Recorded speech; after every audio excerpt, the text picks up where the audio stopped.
the school teacher who started it all. Let me tell you about Annie Edson Taylor. It's 1901, and she's a 63-year-old school teacher from Michigan who's flat broke.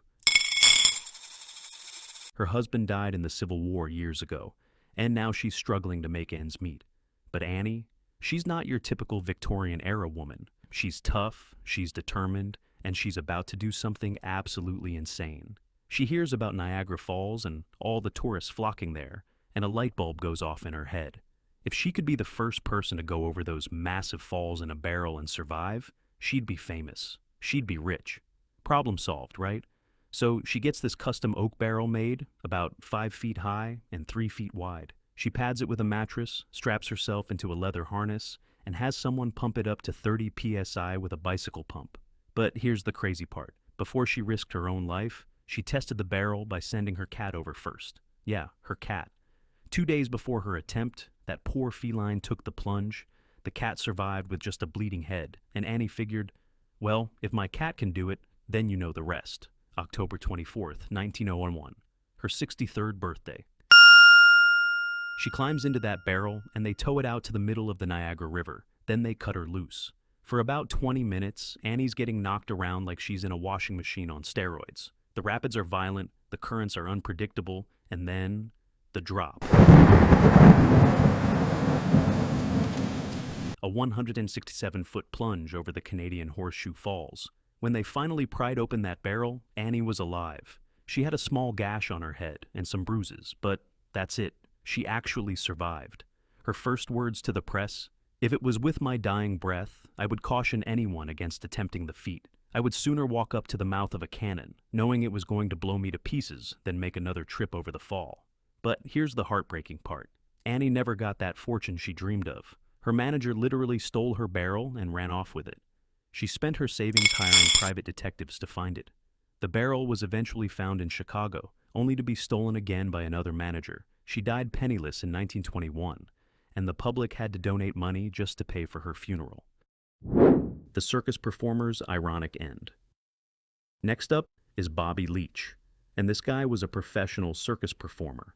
If anyone seemed built for this kind of stunt, it was him. In 1911, he decided to take on the falls using a steel barrel, much tougher than Annie's wooden one. July 25th, 1911. Bobby goes over in his steel barrel and he survives. But unlike Annie, Bobby paid a brutal price.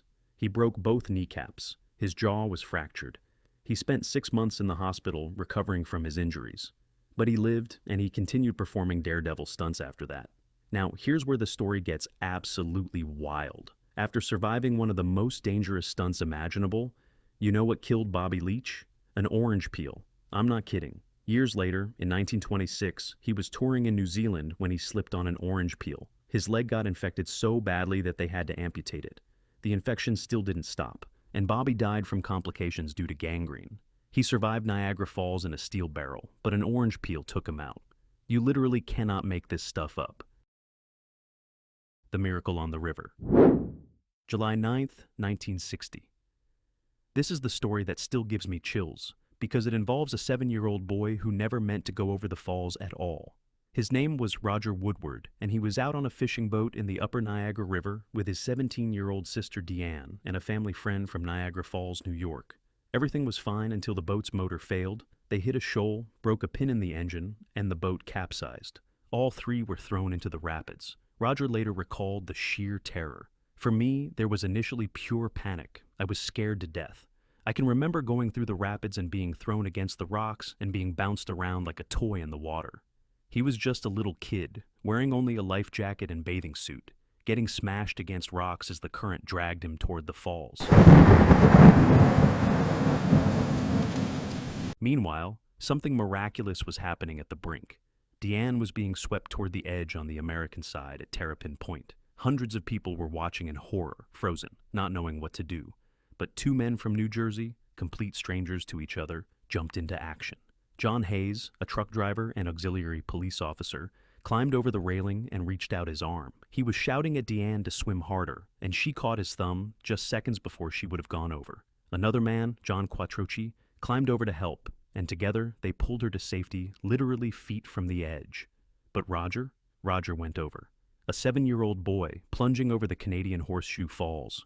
By some incredible stroke of luck, the Maid of the Mist tour boat was just making its turn below the falls when a crew member spotted a bright orange life jacket in the water. Captain Clifford Keach maneuvered the boat, and they pulled Roger out. Alive. Roger said he actually thought he was going to die. His 7 years of life flashed before him, and he started thinking about what his parents would do with his dog and his toys. He had given up, but against all odds, that little boy survived a fall that kills most adults. The boat operator wasn't so lucky. He went over and died. The Man in the Rubber Ball. Jean Lussier was a 36-year-old machinist with a different approach. In 1928, he decided that wooden barrels and steel barrels weren't enough. He was going to build a giant rubber ball. This thing was incredible. A 6-foot sphere with a steel framework covered in rubber and lined with 32 inner tubes. Inside, there was a 150-pound rubber ballast to keep it from spinning too much. He even installed oxygen tanks and valves that could keep him alive for up to 40 hours if needed. The whole contraption cost him $7,000. A fortune in 1928. July 4th, 1928. The ball went over, and Jane came out with just a minor cut on his forehead and a few bruises. He survived and actually made a modest living afterward by selling pieces of his rubber ball to tourists as souvenirs. He lived to be 80 years old, dying peacefully in 1971 in Niagara Falls, New York. The youngest daredevil who did it twice. Steve Trotter was a 22-year-old bartender from Rhode Island when he decided to become the youngest person to survive the falls. In 1985, he built his contraption using 2 plastic pickle barrels placed end to end, surrounded by large rubber inner tubes and covered with tarpaulin. He even wrote "Support Reagan" on it, a reference to President Ronald Reagan. August 18, 1985, at 8:30 a.m. His 11-man crew launched the barrel into the rapids. Steve went over and survived without any significant injuries. He told reporters it was like the best roller coaster ride you had as a 10-year-old, and cool, like dropping in an elevator without a cable. He was fined $500 and had his brief moment of fame with some TV appearances. But Steve wasn't done. 10 years later, in 1995, he came back, this time with his friend Lori Martin, a 29-year-old woman from Georgia. They became the first male-female duo to attempt the falls together, June 18, 1995. They used a newly constructed barrel made from 2 water heater tanks welded together and coated with Kevlar, equipped with 4 oxygen tanks. The barrel went over, but got stuck in the rocks below.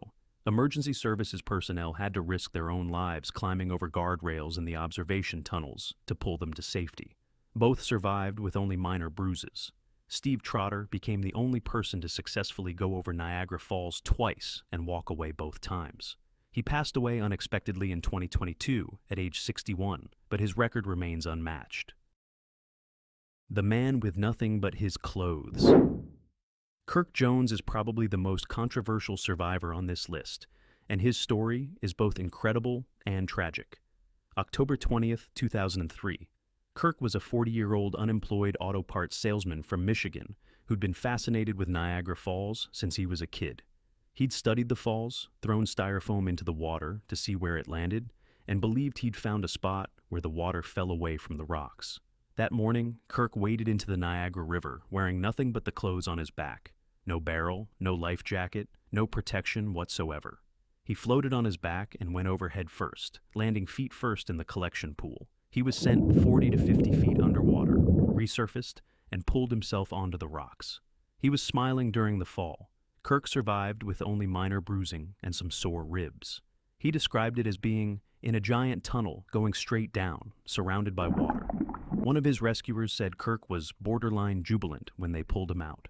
Initially, people thought it was a suicide attempt, but Kirk later admitted he'd claimed depression to avoid a bigger fine. His friends said he'd planned it for years, hoping to make money from the fame. He was fined $4,500, banned from Canada for life, and signed a $100,000 contract with a circus. But the circus folded after 3 months, his book was never published, and his Vegas stunt plans fell through. Here's where the story turns dark. In April 2017, Kirk tried again, this time with a 10-foot inflatable ball and his pet boa constrictor named Misty. The ball was found spinning in the rapids. On June 2nd, 2017, his body was found in the Niagara River. He didn't make it the second time. The snake was never found. Kirk Jones was the first person to survive going over Niagara Falls with no protection, but his attempt to repeat history cost him his life.